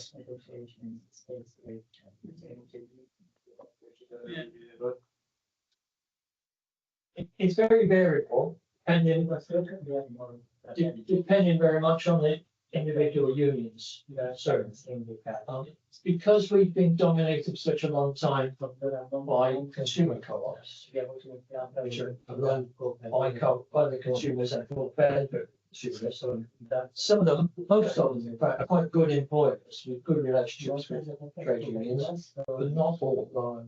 And the GMB, which is one of our larger trade unions, still has an ongoing dispute with Co-op Group when they told them that they would no longer negotiate with them in the funeral business. And they have a formal, they're not really active in the dispute, but they still have a formal dispute.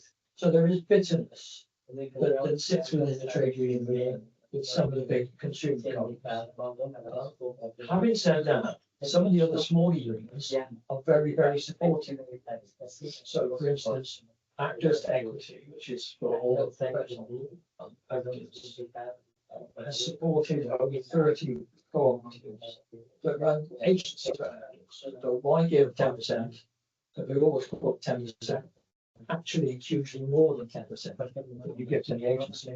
Why not do that work yourself? So they started off very small on the basis of actors are what they call resting for a lot of their time. That means unemployed.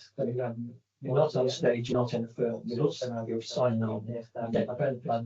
Why not spend some of that time going to the agency and recycling it? So not only have they supported the formation of 30 agencies, they set up a federal body to manage and support them. And also, one of the officers that I work with set up a special contract of employment for those who work through these agencies. And you've got the musicians union. Musicians. I mean, when the cutbacks came under the previous writing in music teaching in schools, and where they had employed full-time music teachers to work in schools, and the funding and become very much a voluntary choice for some. So some schools will still have some music teaching, but others don't.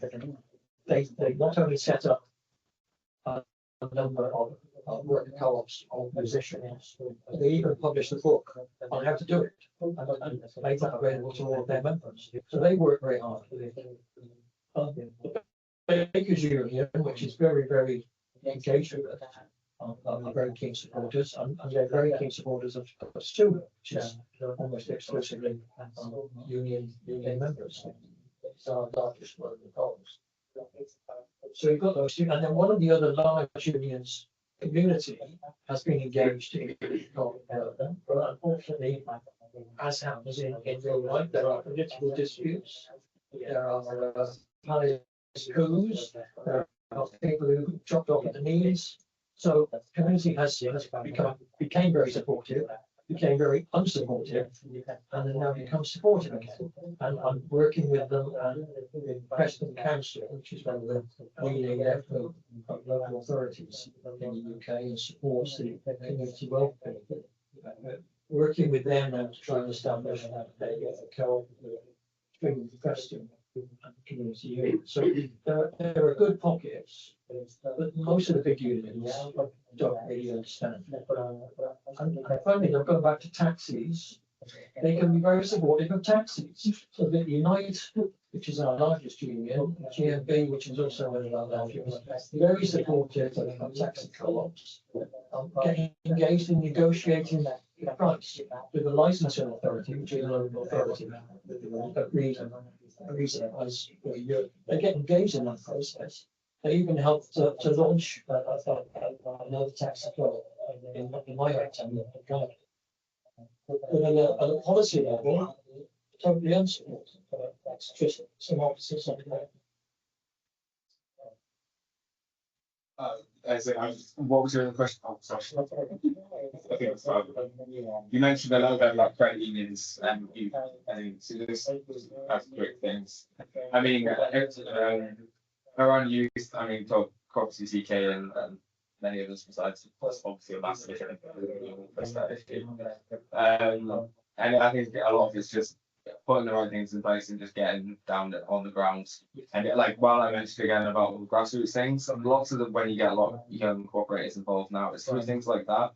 You get into communities, and you know, when you're of a younger age and you don't have that capital behind you to join some of these things in a lot of situations in the UK, then if being able to be part of a club or be able to be part of a football club, you'll be going to anyway, or being able to be involved in being employed by like, you know, an agroecology thing, or you know, it's something in your local community.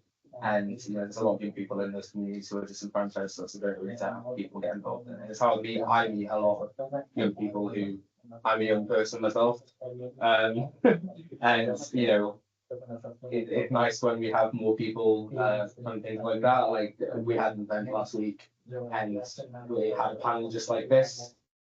It was all young people doing really wicked things, and you have to give platform those voices and give them the opportunity to show what they're doing, because there's people like me and people like us and people like, you know, or just doing stuff all the time. These things and give the platform to do that. I think it's difficult to get an answer on it. I think we all have the answer, and we would be asking the question.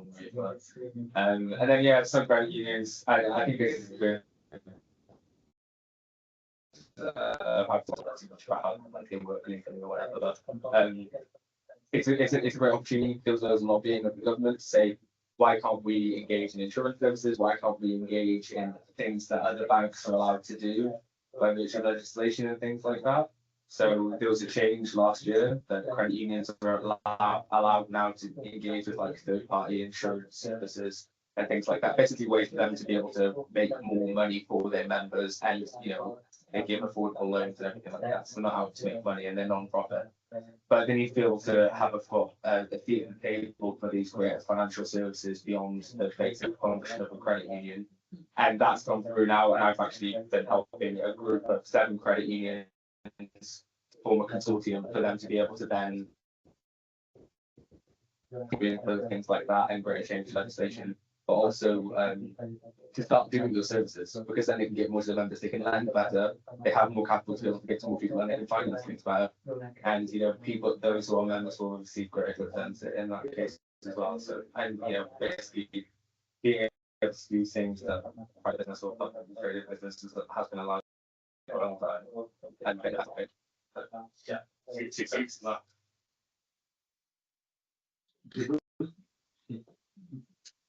Volia aclarir una cosa que potser l'Oriol feia aquesta pregunta perquè havíem entès que ell havia sorgit de la Unió del Sindicat, però igual era una reducció de l'equip de traductors que no s'aclarava la definició de sindicat com a entenem. Sindicat de crèdit no era tan entès com el sindicat. Oh, sorry. Yeah. Però bueno, el suport de molts sindicats en el món cooperatiu queda explícit, no? Que jo a casa nostra ho trobo a faltar. Oh, yeah.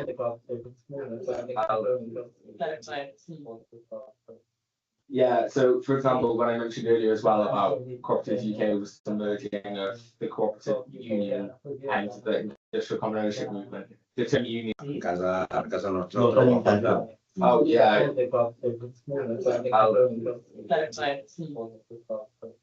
Yeah, so for example, what I mentioned earlier as well about Cooperatives UK was the merging of the cooperative union and the industrial common ownership movement. The term union there has nothing to do with trade unions or anything like that. It's a union of co-op, i.e. a connected group. But yeah, when I'm talking about credit unions, I'm actually talking about financial co-ops, consumer co-ops that offer financial services to members.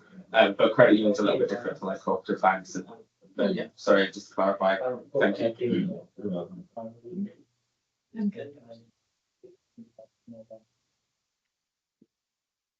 Okay, I asked you before, but I think it'll be interesting because in your talk you talk about retail society as the model for, well, the retail society are consumer goods. So I'm so used to doing that. Sorry, can you start again?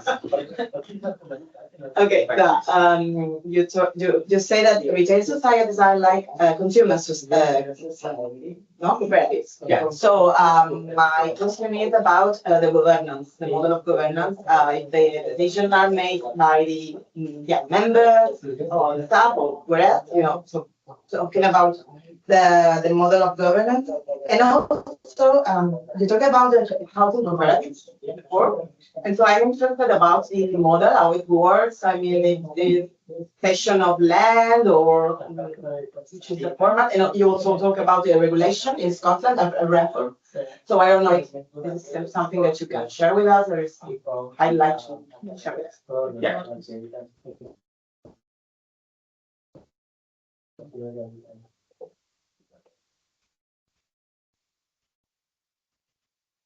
I think as we saw about a big variation in actually between the governance solutions all the way in a cooperative is governed from, let's say, from work with cooperatives to consumer cooperatives. I think if I start at the end of work with cooperatives, then I think generally the ideal is to have as flat a structure as possible. Not always, but in a lot of cases that I encounter in the UK.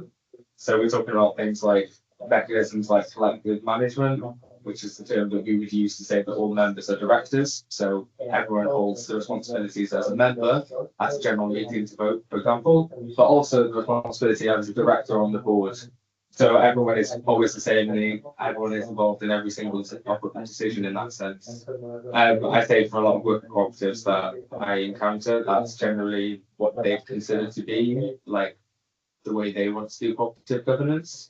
It's certainly not the only way to do cooperative governance, and it wouldn't be our view that that's the right way or the only way. The good example of that is there's a grocery store in Manchester called Unicorn. They're really cool. They've got about 50-ish employees, and they employ that system of governance there, and they use like sociocracy and working circles and consent-based decision making, which is very common in work cooperatives. Obviously, when you're talking about retail societies and big consumer co-ops, the table is very flipped.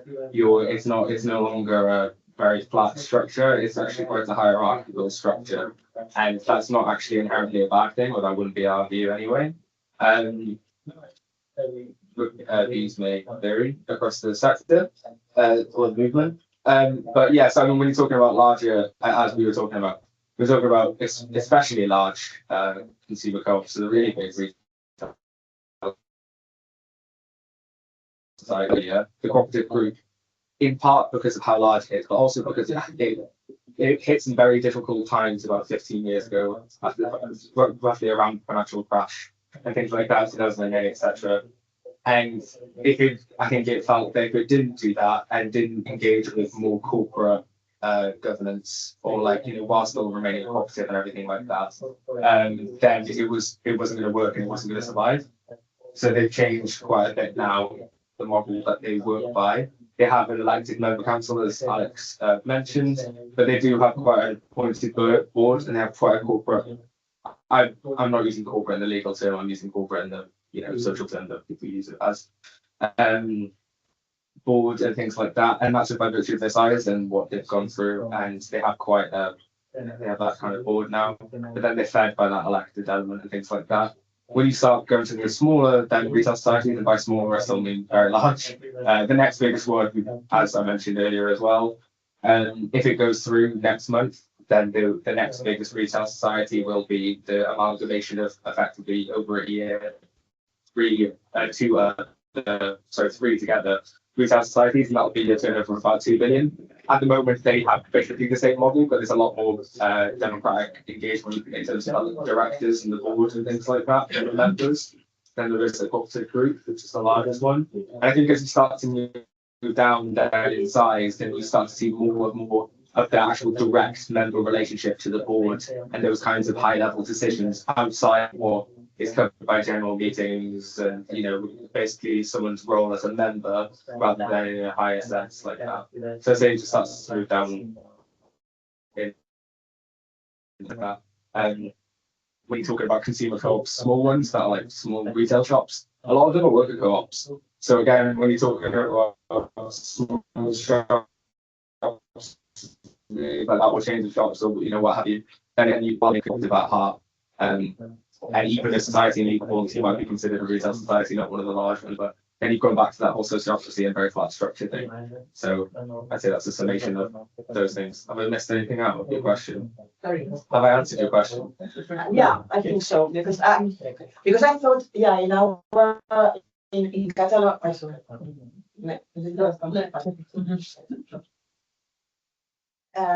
yeah, because it surprised me because it's like that it's not surprising. Yeah. No, because it's a difficult engagement and the participation when the scale up was larger. So it's something that we've maybe also in Catalonia, some problem we have. But for example, again, the example of Som Energia is an example of how they improve this engagement. Still in a big company. So I was interested in this. També pots parlar del cas Abacus o Or Abacus o també tenen integrat les sòcies treballadores i les de consum en el mateix òrgan de govern. Yeah, actually we have other examples which are Abacus and consumer. Abacus is a educational product, educational products. And cultural. Cultural, yeah, cultural. So, and Consum is a supermarket. Traditional, they have some agroecological products. So they have this structure which where they merge workers, members, but also consumer members. So it's yeah. So it's this kind of. But yeah, you remember. Can I just go in there? Yeah. I think you'll find a really interesting example to look at is the bio co-op movement in France, where you've got up to now 750 shops. Each shop is run by a consumer co-op, and then there's a secondary co-op, sourcing co-op is essentially the partner and also does all of the public stock market. And that has grown enormously over about 15 years at the most, and it's still growing very rapidly. Biocoop, oi? Biocoop. And then I think you co-op. Yeah. Oh, sorry. That's a different. But actually it's for both because when Yeah. Yeah, as in, what models exist. yeah, again, it depends on the size. You know, as in, there's, you know, I find it actually interesting because there's actually so many parallels. It's crazy, even though they kind of serve distinct purposes or areas. There's a lot of focus sometimes in smaller housing co-ops, although we would call it general meeting governance. It's exactly the same principle in law as something that's governed by collective management, in that everyone's a director. But basically, what you're saying, I'm going off on this because I find it interesting, but it's probably helpful as an example. But when you're saying your general meeting government, what actually you're saying is that we don't have to make any decisions by direct we don't have to have a board directors and taken on legally as a responsibility, it's taken on by all. So because you're not designating specific individuals to take on responsibility, that means all must take on that responsibility. So it's the same, it's basically the same concept, just put differently than I was on about in collective management and working groups. So you get that, and then you go all the way up to the larger goals we're talking about boards. But obviously, I don't think there's any housing co-ops in the UK sufficiently large to mean that you would then start to lose those more clear democratic elections to the board and things like that. But are they organised as consumer co-ops or some as worker co-ops or like that? Like Housing model? co-ops. Yeah, the different, because I know there are different models, right? Allora, So, you know, but you can repeat that. Yeah, as in, so it would just be that, as in, so that most housing cooperatives are societies legal, but they're specifically housing cooperatives in modern structure. It's very specific about that, and we sponsor lots of them with CCH and what have you. There's more how that housing cooperative thing is done, and it's quite a tried and tested method and model in the UK, and how you want to govern that housing cooperative. Yeah. sorry. Yeah, no. Yeah. Um, I would like to know about how they work. I mean, the cession of land, or I don't know, they rehabilitate a building, and so they, you know, also about how it works with housing members. exactly, and you're saying a similar question, and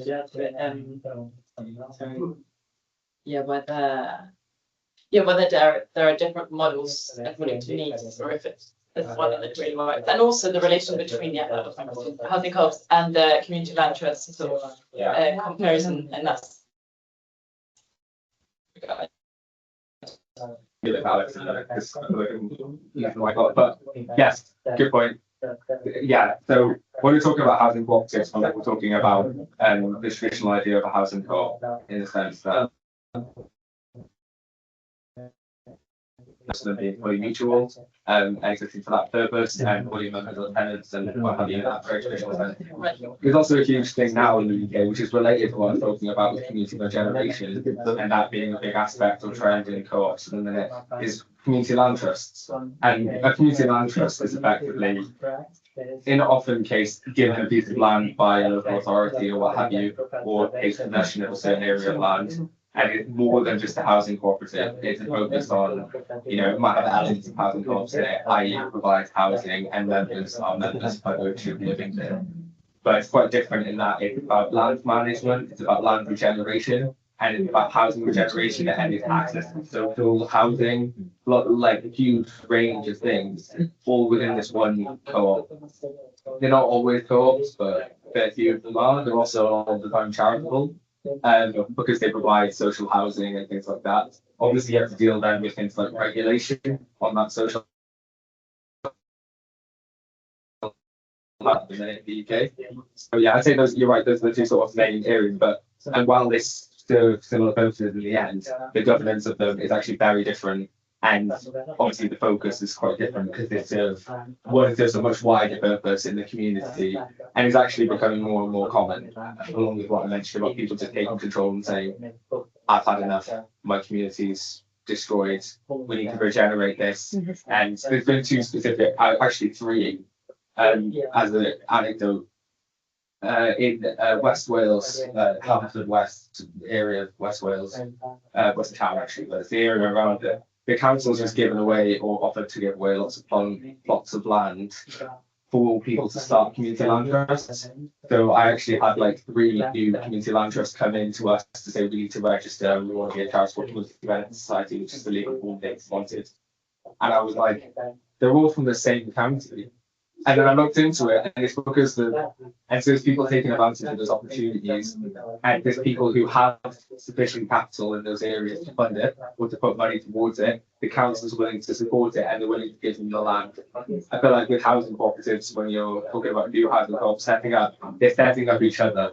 So they're like, a housing co-op that's been around for a long time has surplus to use, so it will use it to reinvest in further housing co-ops and things like that. And there's crossover, but I think sometimes there's different like scenarios that lead to their funding. Yeah, the term housing co-op covers a whole range of different forms of ownership. I think the phrase here in America is an entirely different sort of housing co-op. So the ones we have the fully mutual ones, the common model in the UK, and there it's only the collective aspects of the building and the management of the building that is run by the co-op, and then each person individually owns the flats inside the co-op. And that is also starting to come in the UK with the co-housing, where most of the co-housing schemes now, where you have a shared house, which you can have communal meals in, you have a couple of spare bedrooms for guests, and then people live in individual houses. Most of those, it's the co-op that owns the co-house and the land, the manages the land, and then individuals have that. So that gives a sort of, it's a mixture between the common ownership and the individual ownership of the house, on which people will get capital gain. So they will live in it, and after 25 years, it will be worth a lot more than what they paid for it. And when they sell it, when they die, passes through their estate, it goes out at the market price and is then sold on to someone else. So they're very, very different models, and the sort of governance that you get and the issues within them are very, very different. We could go on forever, so Perdoneu que us talli de fet, però haurem de deixar aquí, perquè tenim hora per dinar i se'ns va preparar el temps. Sé que aquest tema s'ha de continuar, sé que l'Anna tenia ganes de parlar sobre la transició energètica i l'oligopoli de les... Jo tinc preguntes, però li I que el Jordi tenia moltes ganes de preguntar sobre el Brexit i com està el cooperativisme després d'aquesta nova novetat política. Però tot això ho hem de parlar mentre dinem.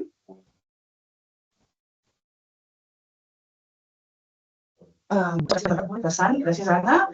Thank you Àlex, thank you Rhys, gràcies Jordi. I seguirem parlant de PDC en un altre dia. Gràcies.